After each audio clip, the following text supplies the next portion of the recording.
Então é com muita alegria mais uma vez que eu estou aqui com vocês. Como eu sempre digo, na posição de um aluno que está vindo aqui na frente apresentar um trabalho, né, através do estudo, através das reflexões, e que peço a espiritualidade aí, a intuição, o amparo também, para que eu consiga ser claro na mensagem, porque hoje é uma mensagem que eu gosto muito de trazer, é uma homenagem a uma personalidade do meio espírita que faz jus ao que diz o capítulo 17 do Evangelho segundo o Espiritismo, que é os seres perfeitos, que tem aí uma lição que chama o homem de bem. Então é o que eu me propus a falar hoje aqui, mais uma vez agradecendo a presença de todos, né? Como o senhor Anésio falou, eu sou instrutor e facilitador do primeiro ano, né? Acho que o nosso trabalho aí é realmente começar a trazer, né, os aspectos, discutir, estudar em grupo os aspectos filosóficos da doutrina. Então estamos todos convidados aí, aqueles que ainda não se matricularam, ainda há tempo, né? O primeiro ano a gente sempre está de portas abertas, porque a gente sabe que a doutrina é através do conhecimento que a gente vai conseguir iluminar as nossas consciências. O nosso principal trabalho é começar por nós, para depois a gente começar a ter aí, colher os frutos. Então, mais uma vez, hoje é um dia muito especial, porque eu vou trazer aqui algumas informações e vocês já vão entender isso. Vou deixar um mistério no ar sobre quem é essa personalidade, né? Que é difícil suspeitar, mas vamos lá. Então, o capítulo 17 do Evangelho segundo o Espiritismo está lá, mais para o finalzinho do Evangelho, depois que já foi tratado, né, pela pedagogia de Kardec, as instruções dos Espíritos sobre as virtudes a ser conquistadas, até a gente vir a ser, né, vamos dizer assim, perfeitos, tem essas lições que traz, né, o homem de bem, que traz realmente quais são as virtudes daquele que já entendeu as lições do Cristo e já consegue colocar em prática. Mas aí a gente fala, ixi, muito difícil nessa condição que estamos agora, né? Mas aí a gente vai ver que Kardec ajuda e depois vai colocar a missão dos espíritas, que daí também vai falar, ou dos cristãos, que daí ele já coloca, né, o nível um pouquinho mais palpável para a nossa realidade. Então, quando a gente vai ler o primeira versículo, né, a mensagem do Evangelho, fala o seguinte: amai os vossos inimigos, fazei o bem aos que vos odeiam e orai pelos que vos perseguem e caluniam. Porque, se somente amardes os que vos amam, que recompensa tereis disso? Não fazem assim também os publicanos? Se unicamente saudardes os vossos irmãos, que fazeis com isso mais do que os outros? Não fazem o mesmo os pagãos? Sede, pois, vós outros perfeitos, como perfeito é o vosso Pai Celestial. Isso está no Evangelho de Mateus, capítulo 5, versículo 44, 46 a 48. Então, a gente fez essa reflexão essa semana, né? O Evangelho do estudo do primeiro ano me ajudou até a nortear a minha palestra, que a gente falou justamente um pouquinho disso. Quando a gente inicia os nossos estudos, a gente sempre abre o Evangelho e lê aleatoriamente, faz uma discussão. Amar os nossos inimigos, né? Por isso que está justamente isso na lição dos seres perfeitos.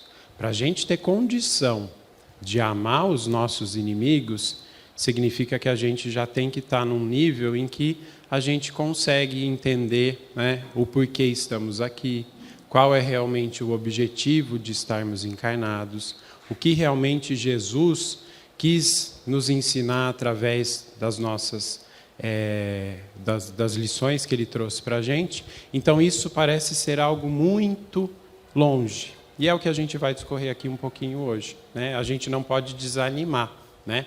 A gente sabe que para amar os nossos inimigos, a gente já tem que ter, por exemplo, a virtude da humildade, né? A gente vai falar aqui, a gente já precisa ter entendido o real sentido da caridade, para que um dia a gente consiga estar nesse nível de amar os inimigos como essa personalidade que aqui está.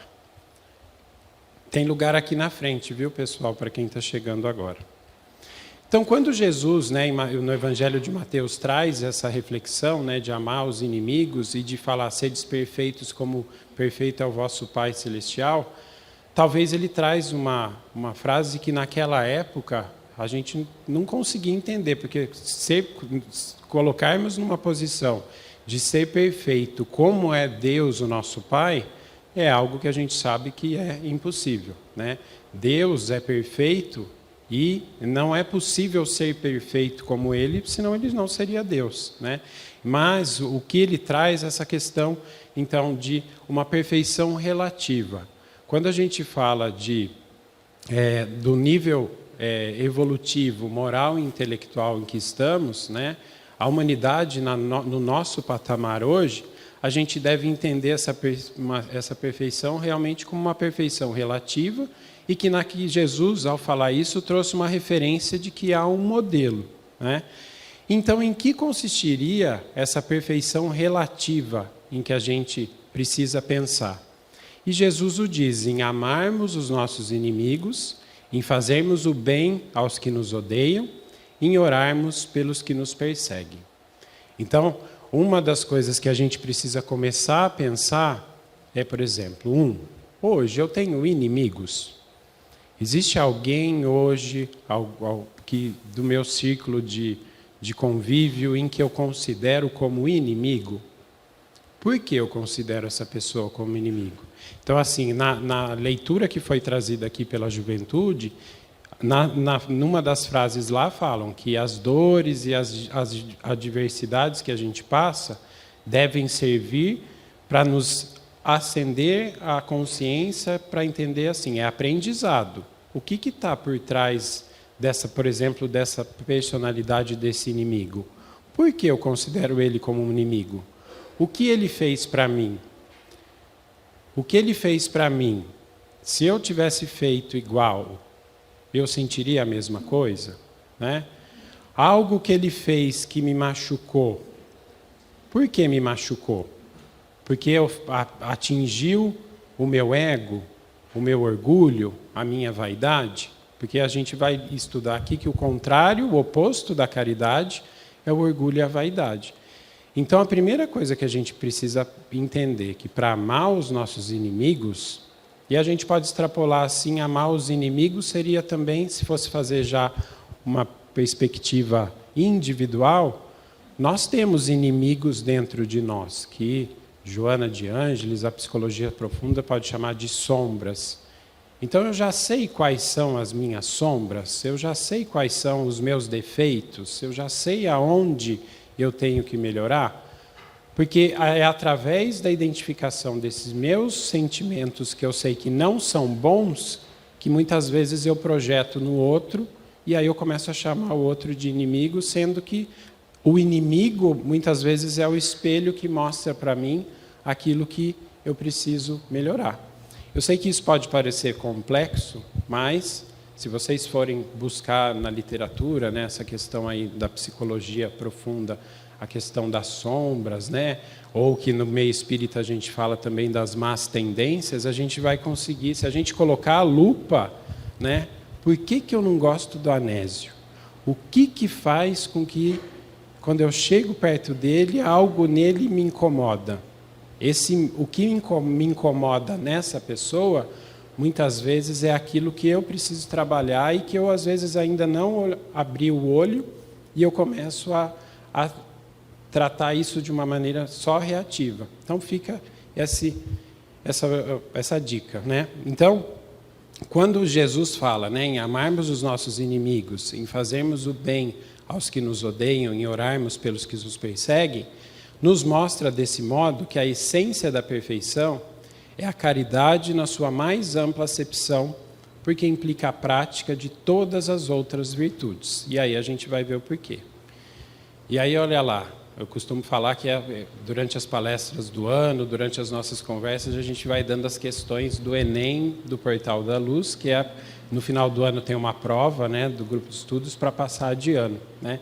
Então, professor de cursinho geralmente põe um asterisco em vermelho, né, pede para grifar. Então, esse seria um desses slides, né? Então, a questão 886 do Livro dos Espíritos tem a pergunta que Kardec faz aos espíritos, que é: qual o verdadeiro sentido da palavra caridade como a entendia Jesus? E a resposta é: benevolência para com todos, indulgência para as imperfeições dos outros e perdão das ofensas. E aí a gente fala, né, desse BIP, né, eu até grifei ali, porque o B vem de benevolência, I, indulgência, e P do perdão. Então, os alunos do primeiro ano, sempre eu vou falando isso, eu e a Leia, a gente vai falando isso o ano todo, porque a gente precisa estar com esse BIP.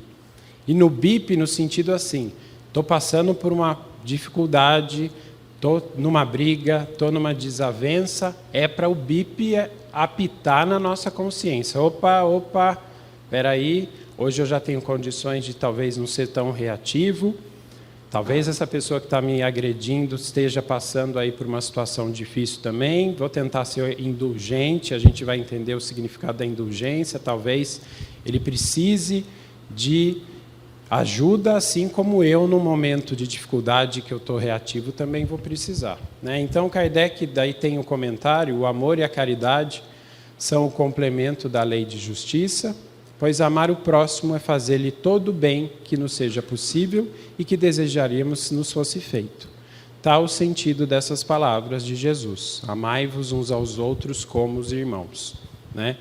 A caridade, segundo Jesus, não se restringe à esmola, abrange a todas as relações em que nos achamos com os nossos semelhantes, sejam eles nossos inferiores, nossos iguais ou os nossos superiores.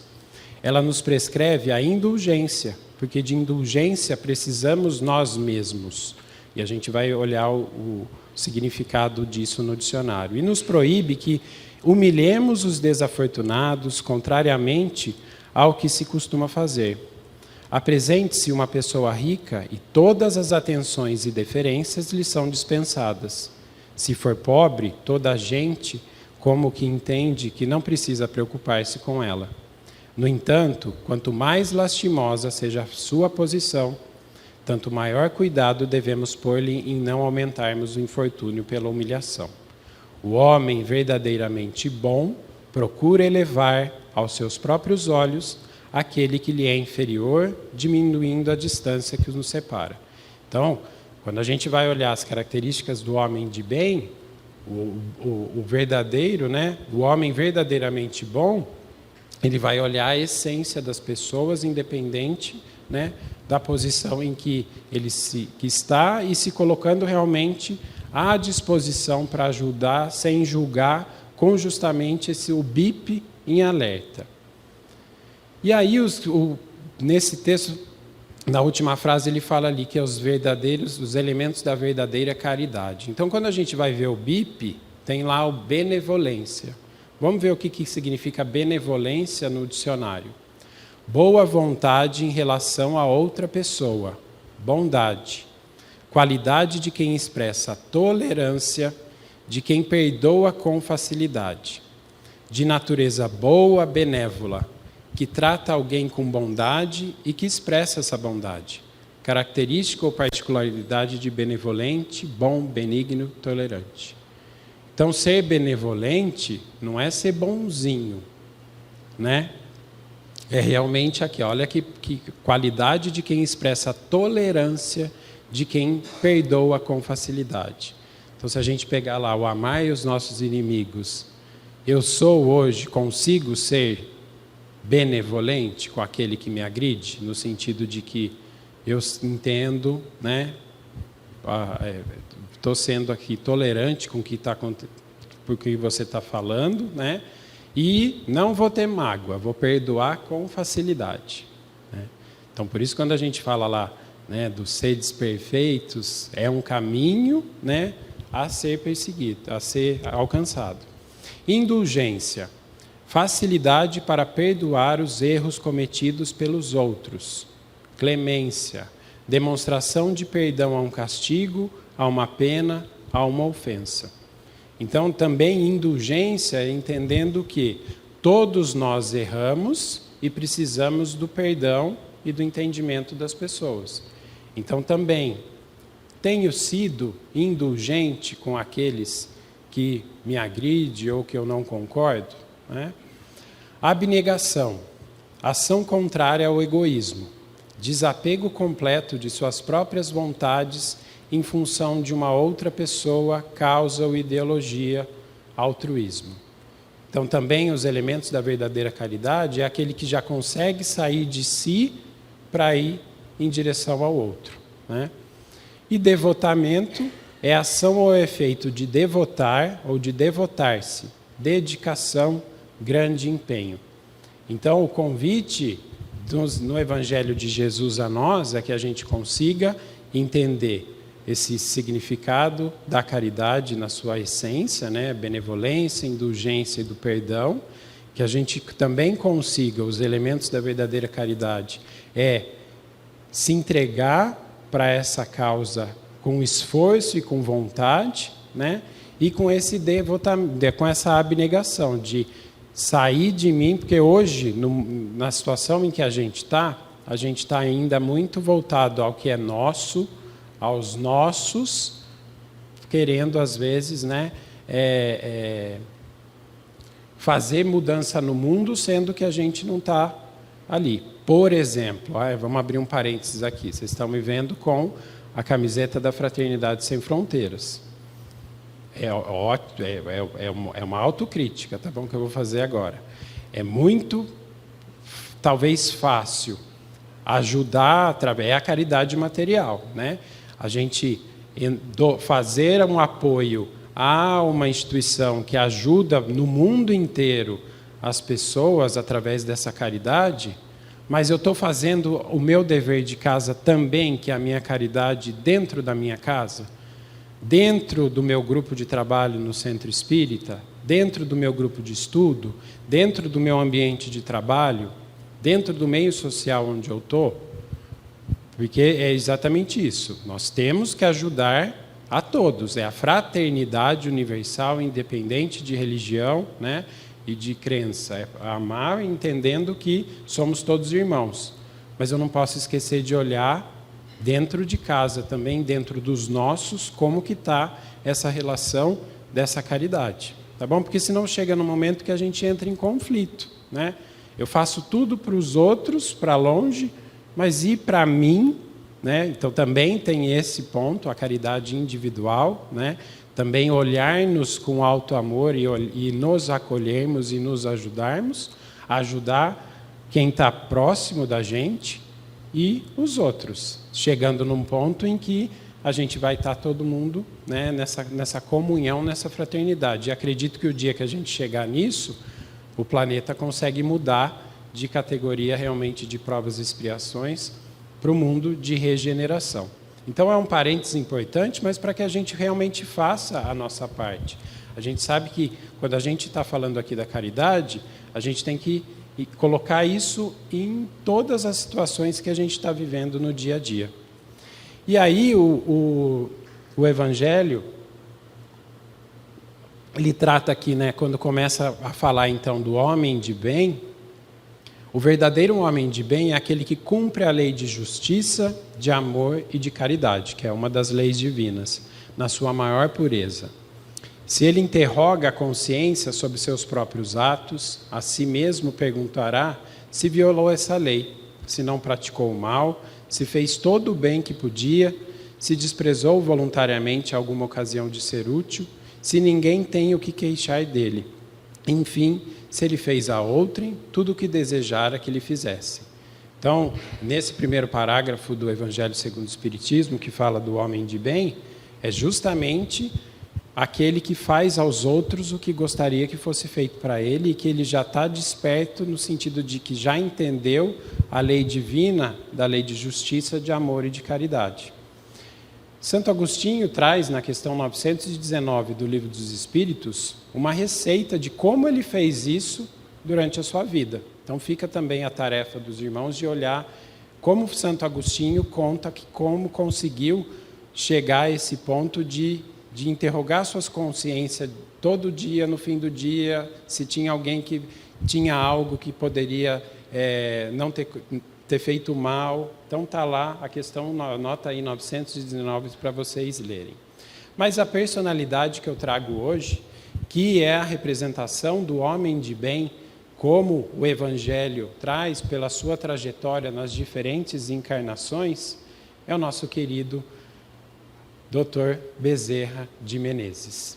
Ele é o exemplo do autêntico homem de bem, conhecido como médico dos pobres, também o título de Kardec brasileiro, um trabalhador abnegado, um grande arauto do Evangelho simbolizado na sua fé, na sua ação, no seu trabalho, no seu amor, nos seus pensamentos e na sublime caridade contínua a trabalhar no auxílio dos sofredores.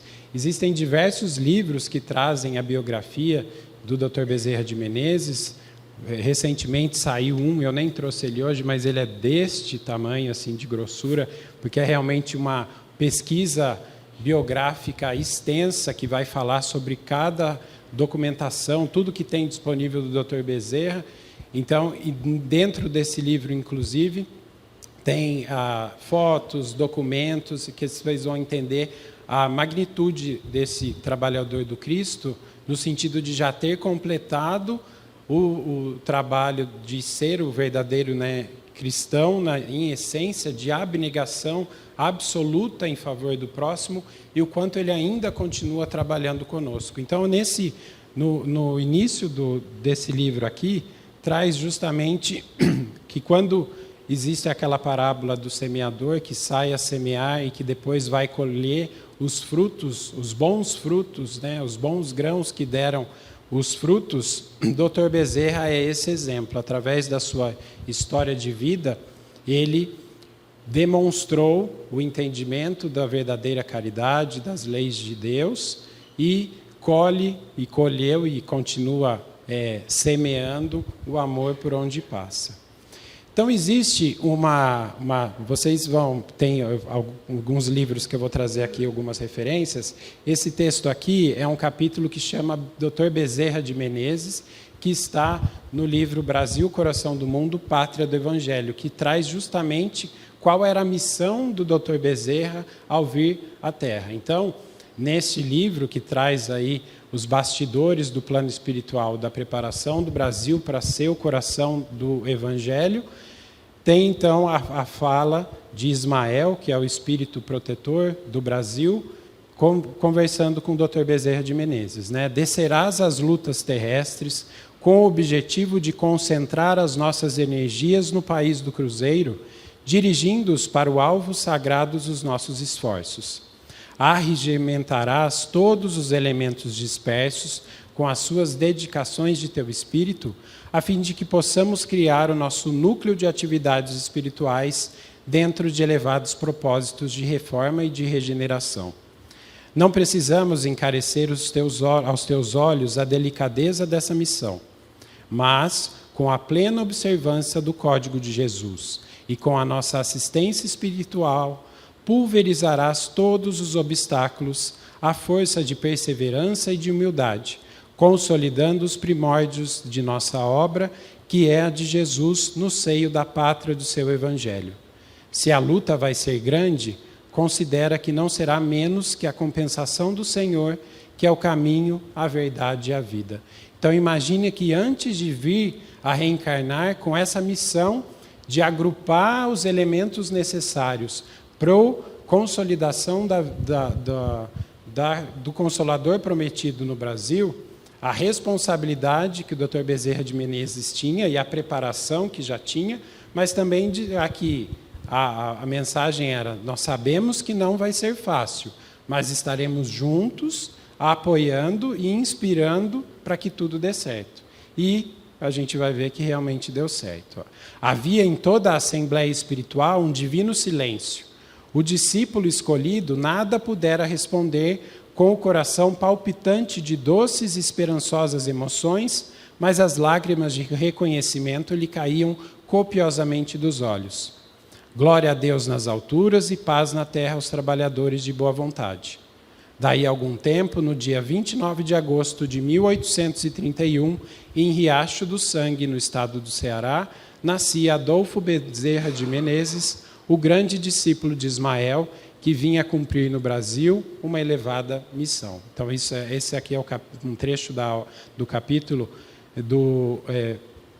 chamado Bezerra de Menezes, do livro de Humberto de Campos, Psicografia de Chico Xavier, Brasil, Coração do Mundo, Pátria do Evangelho. Ele tem o título, recebeu o título de Kardec brasileiro, no sentido de que foi ele que difundiu o Espiritismo no Brasil, no sentido amplo desse agrupamento dos elementos necessários, de ser um grande divulgador da doutrina, como uma personalidade muito importante da época, porque ele era médico, jornalista, foi político, poeta. Então, também ele tinha uma representatividade muito grande, e aquilo, numa época onde falar de espiritismo no Brasil era até proibido em um determinado momento, ele, muito corajoso, num ato solene da Câmara dos Vereadores do Rio de Janeiro, declarou-se espírita, e isso gerou toda uma discussão e uma problemática na era, mas ele realmente tinha essa missão, Então, a missão de difundir o espiritismo pela inteligência, pela persuasão, pelos atos e, sobretudo, pelos exemplos edificantes e sublimes que nos deixou.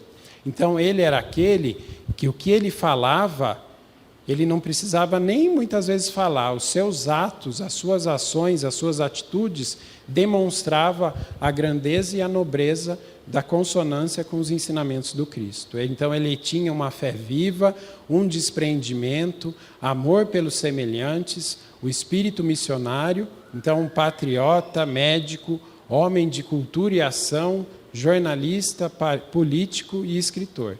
Então, a gente costuma ver que esses missionários que vêm a trabalho do Cristo, geralmente, quando você vai ver a biografia, eles têm um cabedal de conhecimento intelectual muito grande, Então, já perpassa por diversas profissões, diversas línguas, porque realmente já é um espírito que tem essa preparação. Aos 19 anos, o Dr. Bezerra de Menezes transfere-se para o Rio de Janeiro para cursar medicina, Durante a sua trajetória, porque eu quero falar um pouquinho mais para frente de algumas coisas, então o tempo corre, quando Ismael fala, que ele estaria sendo ajudado e para que a sua missão se completasse, vários acontecimentos na história mostram a interferência do plano espiritual. Então, por exemplo, ele estava para perder, ele chegou no Rio de Janeiro para fazer a matrícula, já estava acabando o horário, surge uma criança com uma babá e orienta ele a ir a um tal lugar, e depois ele não encontra também essa pessoa, então entendendo que eram espíritos os ajudando, Mantinha-se com muitos poucos recursos, mas com muita coragem, esforço, vontade e força para enfrentar as dificuldades de vida. Tem no relato de sua biografia, no momento em que ele passava extrema dificuldade financeira, a ponto de pensar em desistir, porque ele já não tinha como pagar aluguel, não tinha nada. Uma noite bate na casa dele um jovem dizendo ser estudante universitário, que sabia que ele era bom em matemática e outras matérias e queria ter aula particular. E o Dr. Bezerra achou aquilo ótimo, porque era o que ele precisava. E essa pessoa ele entrega, ele fala, mas eu vou te dar o dinheiro antecipado de 6 meses de aula, porque eu sei que se eu ficar com esse dinheiro eu vou gastar em besteiras, então eu já vou deixar pago as aulas. Ele falou, não precisa. Ele falou, não, eu faço questão. E esse aluno nunca voltou para ter aula. Então, depois a espiritualidade também mostrando que tratava-se de um espírito, um agênere, um espírito materializado, que foi lá justamente para fazer essa ajuda. Então, para que isso sirva de lição para nós, ninguém vai bater na nossa porta, viu, meus irmãos, entregar um bolo de dinheiro. Mas saibamos que a todo tempo, pessoas que estão às nossas voltas são inspiradas para nos dar um bom ânimo, um incentivo. Então, também não percamos esta oportunidade de caridade. Quantas vezes a gente, às vezes, está no nosso ambiente de trabalho, aqui no centro espírita, vê alguém cabisbaixo, com cara de preocupado, e vem, às vezes, uma inspiração, nossa, o que será que está acontecendo com fulano? Vou lá, vai e fale. Às vezes, essa simples ação vai fazer com que a pessoa recupere, naquele momento de dificuldade, a esperança e siga em frente, né? Então, tem toda a trajetória dele. Então, ele faz o doutora-se em medicina, ele é nomeado cirurgião-tenente do Exército, ele casa-se por 2 vezes, consegue o cargo de vereador, sob os incentivos dos moradores da freguesia de São Cristóvão, né? Ele é empossado em 1861, reeleito em 67, deputado-geral do Estado do Rio de Janeiro. Ele foi um que lutou pela abolição da escravatura. Então, ele tem todo um papel muito importante na história do Brasil, no sentido realmente da caridade em ação e de colocar em prática tudo aquilo que Jesus espera de nós, além também de ter tido a participação na estrutura da companhia da Estrada de Ferro de Macaé. Então, ele tinha uma abrangência e uma relevância muito importante, né? Muito importante que ele vem com essa missão espiritual, nasce em berço católico, né? E só durante a faculdade, já depois de médico, né, que ele tem acesso, ele ganha de um amigo, de Joaquim Carlos Travassos, o Livro dos Espíritos, uma obra, né, um exemplar do Livro dos Espíritos. E ainda na biografia ele fala, né, numa carta que ele tem, que ele não ia para o inferno só porque ele ia ler um livro, né? E naquela época você ia de bonde de um lugar ao outro, então foi durante a travessia do Rio de Janeiro num bonde que ele leu pela primeira vez o Livro dos Espíritos. E quando ele lê aquilo, ele realmente tem um despertar, ele fala daquele tipo de que, nossa, isso aqui é o que eu sempre pensei, é o que faz sentido. Então, a partir daí ele tem contato com a doutrina, e ele vai começando a se envolver e passa a ser um grande divulgador. Tem também vários relatos na sua biografia de eventos mediúnicos, retratando aí a ajuda do plano espiritual. Imagina você ser um médico, na época, né, nos meados de 1850, onde o materialismo, a ciência, né, era totalmente afastada da religião, e, de repente, você ter curas espirituais através de tratamentos mediúnicos, de água fluidificada. Então, ele também passa a ser um grande divulgador disso, e passou por provas de sentido assim, bom, eu tenho que ver para crer, eu tenho que ir lá. Então, ele também passou por esse tipo de tratamento e teve a comprovação, só servindo realmente para fortalecer a sua fé. Também, na época, ainda vivo, ele escrevia textos nos jornais com o pseudônimo de Max. Então, existem obras publicadas que eu vou citar aqui rapidamente para vocês, em que ele fazia, né? E ficou muito, muito famoso uma carta, porque ao se intitular espírita, a família virou as costas para ele, principalmente um dos irmãos. E ele faz, então, uma carta e endereça ao irmão, explicando o porquê ele se tornou espírita. Então, esse livro também está disponível, né? Onde é um texto, uma obra, onde ele faz ele discorre sobre, com uma lógica muito semelhante até de Kardec, onde ele discorre o porquê, as evidências, né, numa racionalidade, o porquê ele se tornou espírita e o porquê ele entende que isso é uma verdade de grande relevância, né? Foi presidente da Federação Espírita Brasileira em 1889, 1895 a 1900. Então, daquela missão traçada por Ismael na obra, ele teve a missão de preparar os caminhos e sacudir as mentalidades em relação ao verdadeiro sentido, à humildade, à fidelidade à verdade divina, o amor pelos ensinamentos contidos na Boa Nova. Né? Bezerra, com sua fé, sua autoridade e sua coragem, fez com que os homens sentissem as coisas divinas, não pela letra desfigurante da realidade das coisas, mas sim em espírito e verdade.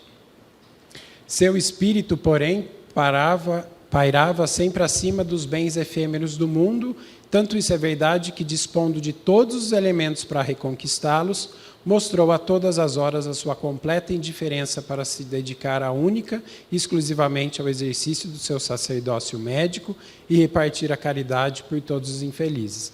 Então, tem um filme no YouTube que fala, né, da vida de Dr. Bezerra de Menezes, que tem diversas cenas que mostram realmente essa abnegação dele ao próximo. Dr. Bezerra de Menezes, na época, então, político, médico, ele poderia ter feito fortunas, né? Porém, ele desencarna pobre, sem quase nada, porque tudo que ele tinha, ele dava em prol aos outros. Nesse filme mostra uma cena, né? Vi na sua obra bibliográfica que ele usava o seu anel de formatura no dedo indicador esquerdo. No filme vocês vão ver essa cena. Ele era conhecido como médico dos pobres, porque, imagina, em 1900, não havia política pública de atendimento. Quem tinha dinheiro pagava, quem não tinha, né, dependia realmente da caridade das instituições, e ele atendia os pobres na hora que fosse. E numa dessas cenas ele atende uma mãe com uma criança, prescreve lá o antibiótico, né? Ele tinha uma parceria, vamos dizer assim, com um farmacêutico, em que ele dava as receitas, as pessoas iam lá, ele fornecia o remédio e depois de tempos em tempos o Dr. Bezerra de Menezes ia acertar as dívidas. E chegou um momento então que ele atende uma criança, prescreve lá uma medicação, que dá-se a entender que era alguma espécie de um antibiótico, e a mãe chega na farmácia com a receita. Aí o farmacêutico olha e fala, mais uma receita do Dr. Bezerra, ele está com tanta dívida aqui, ele não está conseguindo pagar. Aí o farmacêutico vira e fala, minha senhora, a senhora vai me perdoar, mas o Dr. Bezerra já está com uma conta aqui muito grande e eu não vou conseguir atender essa medicação. E essa senhora tira do seu bolso o anel de formatura do Dr. Bezerra de Menezes, porque ele tinha dito que se ele fosse médico com um anel no dedo e não pudesse ajudar os outros, não valia de nada. Então, nessa cena mostra realmente a grandeza e a abnegação desse espírito que se despojava de tudo em prol aos outros, sendo que em uma das biografias ele é comparado até também a personalidade de Francisco de Assis, daquele que realmente faz de todos, né? Bastidores do mundo espiritual, não está aqui na apresentação, né? Mas temos aí o relato, temos vamos dizer assim, Dr. Bezerra de Menezes foi contemporâneo de Jesus quando Jesus esteve encarnado na Terra. Vocês sabiam disso?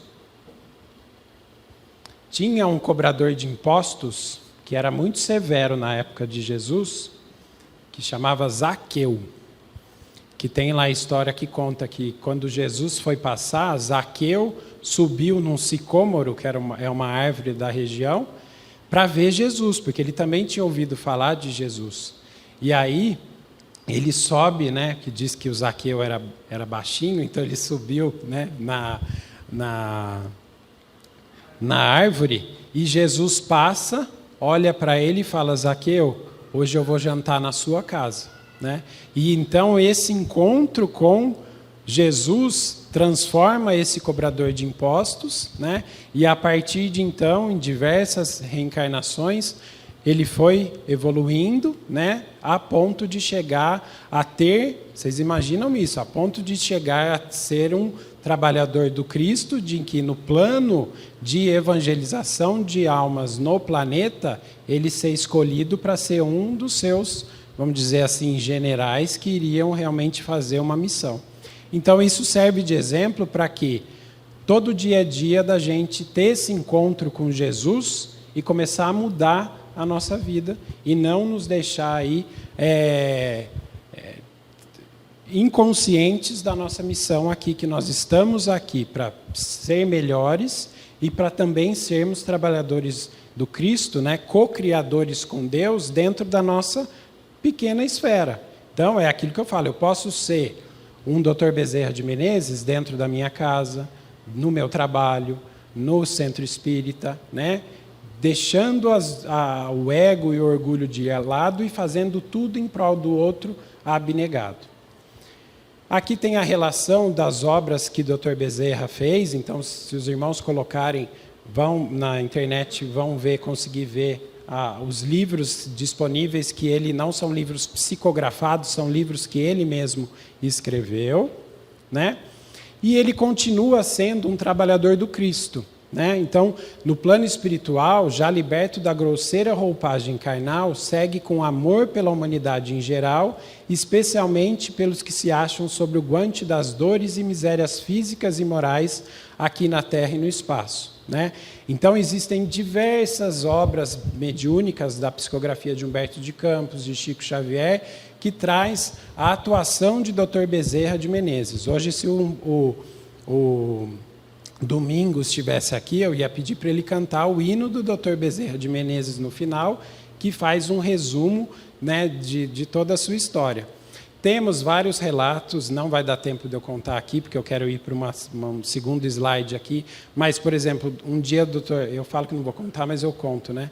Dr. Bezerra de Menezes estava no plano espiritual chateado, que as pessoas estavam lá pedindo intercessão para ele, para fortuna, para resolver problema, né, de cunho pessoal, de conseguir sucesso em jogos, não sei o quê. Ele está triste, quando ele vai ver do lado dele está Santo Antônio, o Antônio de Pádua, a referência aí um espírito também, trabalhador do Cristo. E ele fala assim, não se preocupa, tenha calma. Ele falou, vem comigo aqui. E daí eles vão até um centro religioso onde a imagem de Santo Antônio é venerada. Ele fala, escuta o que as pessoas estão pedindo. E aí, Dr. Bezerra escuta, as pessoas estão pedindo casamento, dinheiro, fortuna. Aí tem lá aquela coisa que tira o menino Jesus dele, põe no copo de água. Ele fala, tá vendo, meu irmão?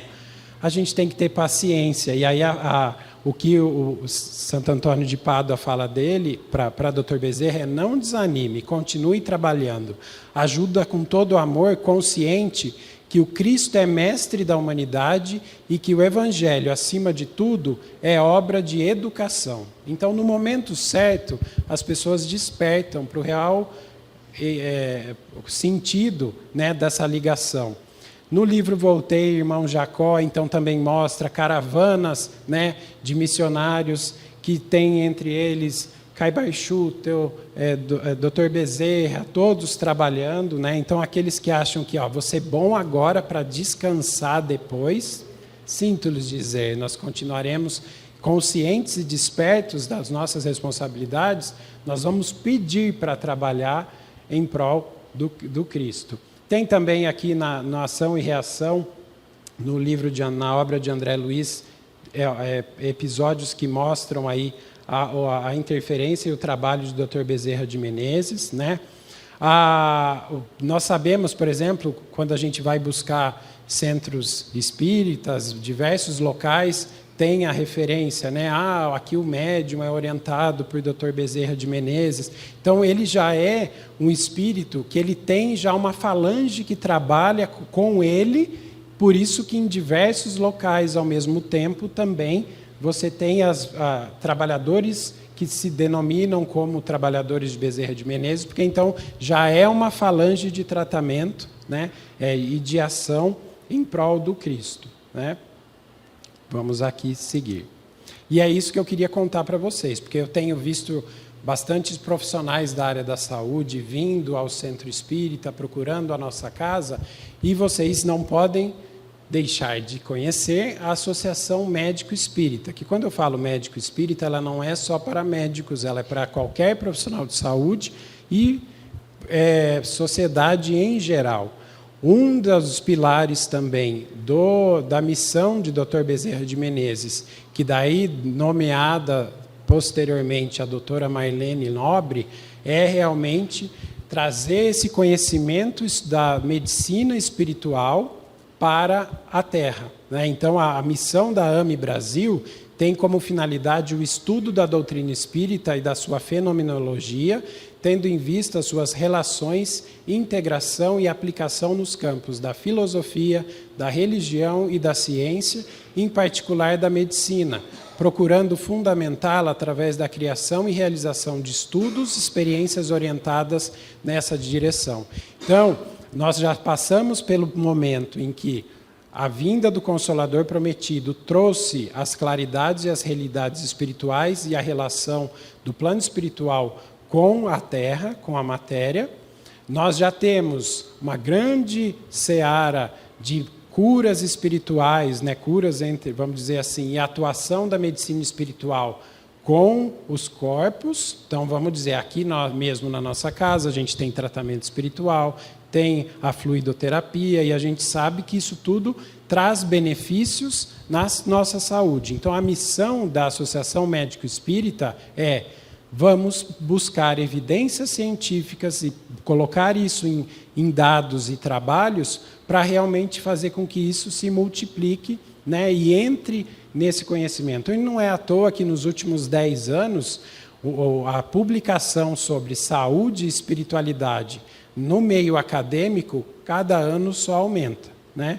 Então, no último Congresso Médico Espírita, que foi em 2023, uma das mensagens psicografadas de Dr. Bezerra de Menezes e da doutora Marlene Nobre, que já se encontra no plano espiritual, é chegada a hora de fazer pesquisas científicas. Quem já leu as obras de André Luiz é um médico que, desencarnado, faz toda uma investigação no plano espiritual e tem lá diversos relatos de como a interferência, né, a relação do mente-corpo, mente-espírito, né, espírito-corpo, interage e traz consequências nessa questão do binômio saúde e doença. Então, é chegado a hora de começar a publicar dados. Então, hoje já existem diversas obras tratando sobre isso, que isso está se desdobrando agora em estudos científicos, estudos randomizados, né, relatos de caso. Então, tudo isso hoje já vem em encontro a essa obra que foi iniciada aqui no Brasil por Dr. Bezerra de Menezes. Então, assim, tem um amplo cabedal, né, da relação de como o nosso estado mental, de pensamentos, influi na saúde do corpo físico, de que forma isso se dá. Então, os próximos, vamos dizer aí, 100 anos, se não for mais, é realmente vir à tona as descobertas da ciência atrelada a essa interferência espiritual. Então, hoje a gente já tem questão de comprovação de experiências de quase morte, que após a parada e o óbito, né, dizendo ali, ó, essa pessoa estava morta, não tinha atividade, né, não tinha, o coração não estava batendo, em teoria, né, a pessoa tinha morrido, e a pessoa lembra de coisas ao voltar. Então, tudo isso tem começado já há muito tempo chamar a atenção, e aí trazendo aí de uma forma dentro da ciência, então, para que os irmãos saibam que existe esse tipo de estudo. Esse ano o Congresso Médico Espírita vai ser em São Paulo, né, a cada 2 anos, em junho, no feriado de Corpus Christi. Então, para quem quiser, fica o convite, porque é um banquete de informações. E num dessas obras, eu sempre trago esse slide. Tem um livro que chama Carta ao Dr. Bezerra de Menezes. Então, diversos estudantes de medicina que são das associações médicos espíritas do departamento estudantil, né, estudantes de medicina espírita, fizeram cartas a Dr. Bezerra de Menezes. E, num determinado momento, essas cartas, através de psicografia, foram respondidas e foram compiladas num livro. E numa dessas cartas, né, e é muito interessante, porque daí você vê a preocupação dos alunos falando que quer ser um médico diferente, quer fazer a diferença na saúde das pessoas. Então, numa dessas cartas, Dr. Bezerra de Menezes traz um receituário que fica aí a dica para os irmãos terem essas receitas. Imagina você sair de um médico um dia e você ganhar a seguinte receita: higienize seus pensamentos. E aí, nos estudos aqui, a gente tem visto, né, a influência e a importância de como estão os nossos pensamentos na saúde do nosso corpo, o respeito aos limites da lei. Então, a gente sabe que muitos dos nossos sofrimentos, muito das questões físicas que a gente tem, é porque a gente sai da regra, né? A gente acaba cometendo alguns excessos, né? Ou deixa de fazer algumas coisas. E quando fala aqui também da lei, não só do corpo físico, mas das leis divinas também, o exercício meticuloso do cuidado consigo. Então, é importante cuidar do outro, mas lembra daquela quando a gente senta no avião? Em caso de despressurização da cabine, máscara de oxigênio cairão sobre você. Primeiro coloque a sua, para depois colocar a do outro. Na vida é assim também.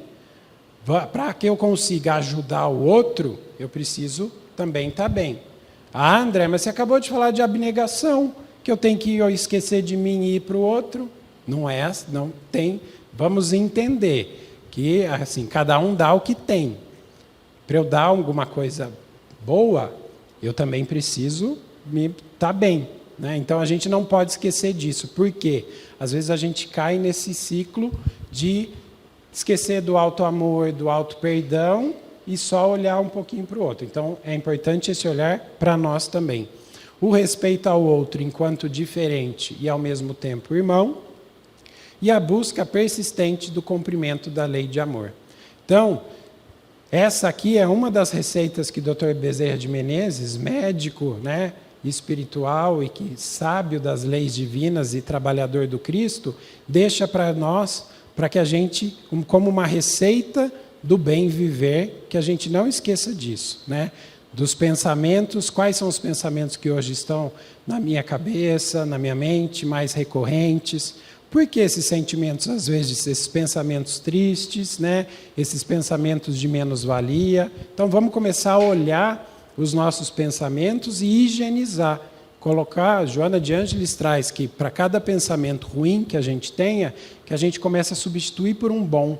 E aí a gente começa a sair um pouco dessa nossa sintonia só com coisa ruim, coisa que está dando errado, e muitas vezes é através do trabalho com o outro que a gente vai conseguir ajudar aí com os nossos pensamentos se mudem. E para finalizar, aqui, ó, uso contínuo então, tá? Então não é só uma vez, é que igual aquela receita que vem do médico, é uso contínuo.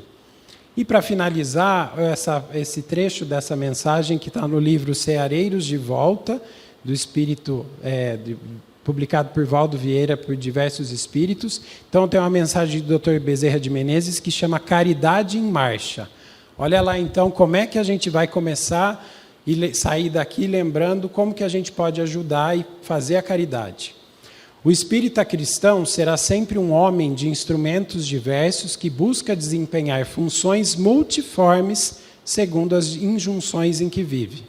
Será enfermeiro, consolando doentes, condutor, dirigindo cegos, preceptor, instruindo crianças, costureiro, vestindo nus, cozinheiro, saciando os famintos, mentor, indicando o rumo certo aos vizinhos desorientados, pai, junto aos filhos de ninguém, e irmão de quem passe ou lhe surja à frente. Distribuamos de alma a cantar o pão, a veste e o livro, o sorriso, a palavra e a oração, o consolo, a esperança e a fé. Caridade em marcha. Se Jesus é o nosso amigo constante, é também o mestre de sempre, a recordar-nos em cada trecho da vida. Em verdade vos digo que, quando fizerdes a um destes meus pequeninos irmãos, é a mim que o fazeis. Que Jesus nos abençoe, que a mensagem e o convite de Dr. Bezerra de Menezes se estenda a todos, para que possamos estar despertos da nossa responsabilidade de ser melhor e de trabalhar em prol do outro. Um bom domingo a todos.